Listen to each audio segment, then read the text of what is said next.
wasn't a father waiting with his arms crossed, ready to judge. This was a father waiting with eager anticipation. And then, what happens next is what makes this story so unbelievably powerful. The father doesn't just wait there on the porch for his son to grovel his way back. No, he does something that would have been completely unthinkable, even scandalous for a man of his status in that culture. He ran. That's it. Just two words, but they changed everything. Let that sink in for a second. This respected, dignified patriarch. He ran. Okay, so, running. Why is this such a massive deal? Why is this one little act the absolute key to unlocking this whole story? Well, to get it, we really have to jump back in time and understand the culture. So, to understand what the father did, you first have to understand who he was. A patriarch in the ancient Near East was the living embodiment of dignity. He was the head of the family, expected to be composed, reserved, and deliberate at all times. He moved slowly. His authority came from his calm, measured presence. He never rushed. He certainly never ran. So think about the cultural script here. The expectation would be that a patriarch waits, he stands his ground, and the shamed son has to come all the way to him, probably fall on his knees and beg for forgiveness. Dignity has to be preserved above all else. But the reality, the father runs. The son is embraced before he can even get his apology out. Compassion just completely shatters the expectation. And here's why running was so scandalous.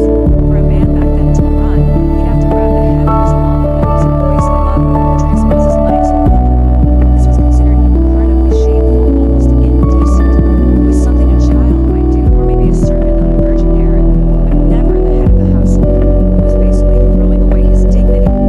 So you see the point, right? In that moment when the father saw his son on the horizon, all of that stuff, his social standing, his reputation, his dignity, it just went out the window. None of it mattered anymore. The only thing that mattered was closing that gap between him and his lost, broken son. Love and restoration came first, way before tradition or appearances. So obviously this story is about way more than just one family's drama. It's really a powerful metaphor, a portrait of a radical kind of welcome, one that just defies all of our usual conditions and expectations. And this is really the heart of it.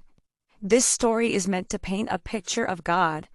It shows a divine welcome that doesn't wait for you to get your act together first. It's a welcome that sees you in the middle of your mess, and instead of turning away, it runs towards you. So what does that mean for you and me? Well, it kind of shifts the goal, doesn't it? Maybe the best thing we can offer the people in our lives, our kids, our friends, whoever, isn't our own perfection.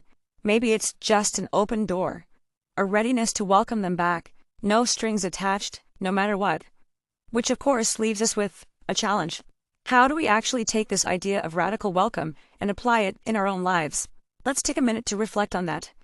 I mean, that's such a powerful image, isn't it? Are we people who are actively looking for the chance to restore a relationship?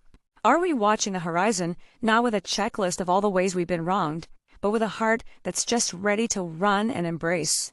Let's make it even more personal. Can you think of someone, or maybe a situation in your life right now? Is there anyone you're kind of keeping at arm's length, waiting for them to say sorry in just the right way, or to earn their way back into your good graces, to prove they've changed? See, this story just flips that whole script upside down. It hits us with this really radical question. What if you ran to them instead? What would happen if you were the one to drop your dignity, your need to be right, and you ran to them first? What if you initiated the welcome? And there's another beautiful layer to this kind of welcome. It creates this profound sense of safety. When someone runs to you, you don't have to have the perfect explanation for all your failures. There's this incredible freedom in being welcomed by someone who already knows your mess and embraces you anyway. So, I'll leave you with this final thought. What are you tired of explaining? About yourself? Your past? Your mistakes? This story suggests that real, true welcome means you can finally stop explaining and just come home. What might that look like for you today?